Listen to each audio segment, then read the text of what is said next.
In this lesson, we're going to learn the sound that the Hebrew letters make. On the screen in front of you is each Hebrew letter with its name written below it. Just so that you can pronounce them correctly, I'll read through them.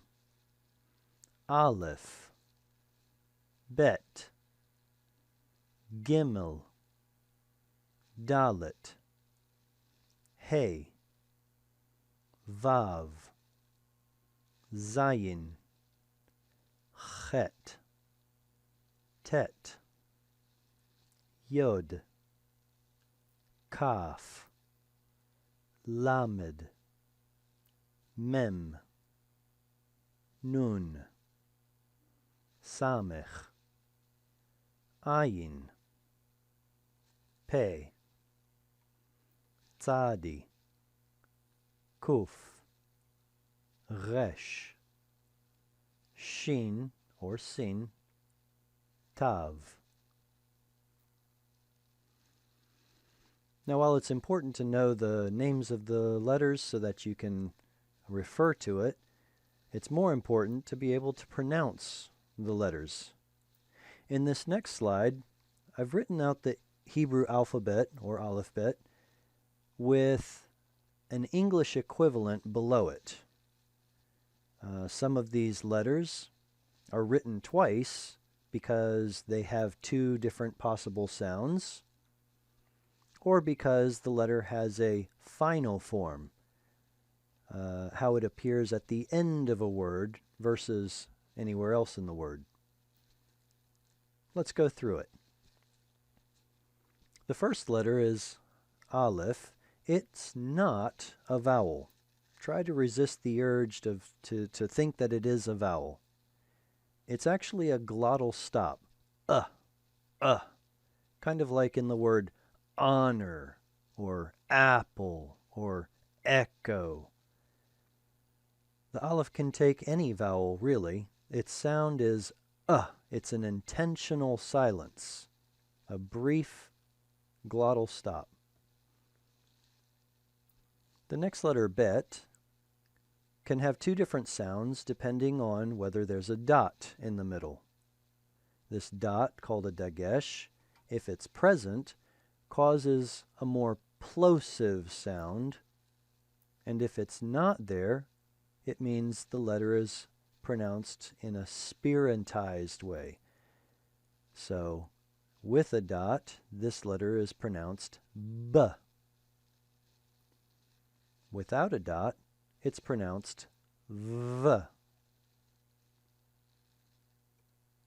Gimel can also have a dot or not, and historically it used to have two different sounds, but today it always has one sound.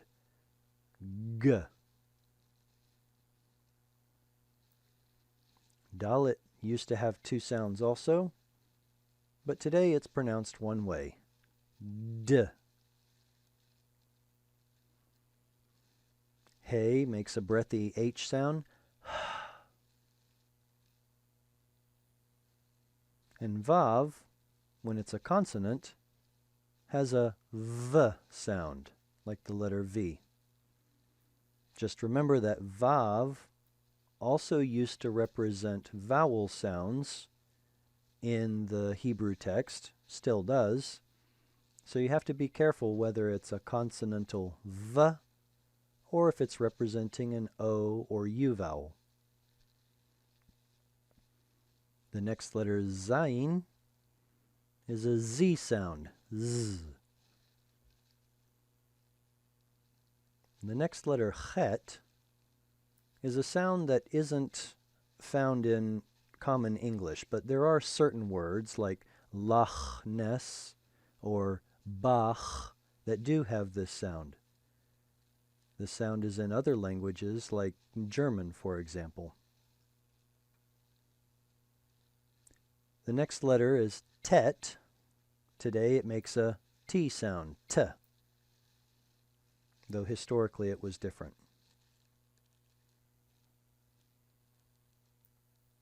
Yod, the next letter, is a consonantal Y sound, Y, Y. Like the Vav, Yod also served as a mater lectionis, representing a vowel sound in many words. So be sure whether it's representing just a vowel I sound or E sound, or if it's a consonantal Y, Y. The next letter, Kaf, can be pronounced two different ways, and it has a final form. Kaf with a dagesh, dot, in the middle is like our K sound, K. When it has no dot in it, it will have a Ch sound, a gravelly K sound. The final form looks like this, and most of the time, because it's at the end of a syllable, or the end of a word, it's going to have the Ch sound. Lamed is the next letter, like our letter L, L. You can see what looks like an English letter L built into the top of it. Maybe that will help you remember it. The next letter is Mem, pronounced M. M. It too has a final form. At the beginning or in the middle of a word, it will appear this way, and at the end of a word, it'll have a boxier shape. Nun, the next letter, is like our letter N, N.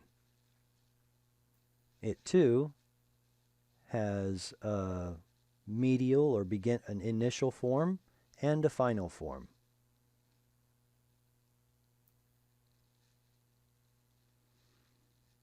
The next letter, Samech, looks similar to a Mem Sofit, but less boxy. It's more rounded. It makes the sound like the letter S, S. The next letter, Ayin, does look like our letter Y, but it does not make the sound of a Y. It makes a very special sound called a velar fricative, but today most people just pronounce it the same way as an aleph, an sound. Pei, just like Kaf, has both two different possible sounds and a final form. With a dagesh in the Pei, it sounds like our letter P, P. Without a dagesh, though, it will have a sound like our letter F, F.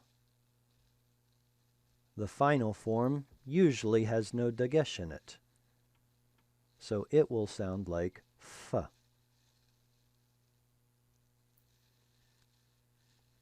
Tzadi is the next letter. It looks like a backwards Y, and it looks very similar to the Ayin, but it makes a very different sound. Now, while we don't have this sound in English, we can put two letters together to make this sound, like a TS, like in the word hats or cats. That ts sound is the sound of the tzadi.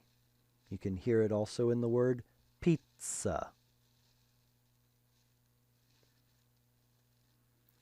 Kof, I've represented here with a Q, does not make a kwa sound as in queen, but rather a very hard K sound like the word Iraq. It used to have a little bit different of a sound, but today it's essentially the same as a kaf with a dagesh. Resh is a tricky letter because different dialects or different nationalities of people pronounce it differently. Americans will pronounce it like the American R. Israelis pronounce it like the French R or the German R. Furthermore, the Sephardic Jews will pronounce it rolled, like r. In my readings, I pronounce it like the modern Israeli pronunciation, r. The next letter has two different sounds. Which sound it is indicated by a dot on top. If the dot is on the right-hand side, this is the letter shin, and it makes the sh sound sh. If the dot is on the left, it makes the sound of the letter s, s. This is the same as the sound of the letter samech, even though historically it did have a little bit different sound. And finally, tav. This letter, like gimel and dalet, used to have two pronunciations, but today it's pronounced like the letter T. There are still some people who pronounce the tav without a dagesh like the letter S, but historically it was pronounced like a soft TH sound, like thin. So let's go through this list and just say the pronunciation of each letter. B, V, G, D, H, V, Z, H, T, Y, K, H, L, M, N, S, P, F, C, K, R, Sh, S, T. Very good.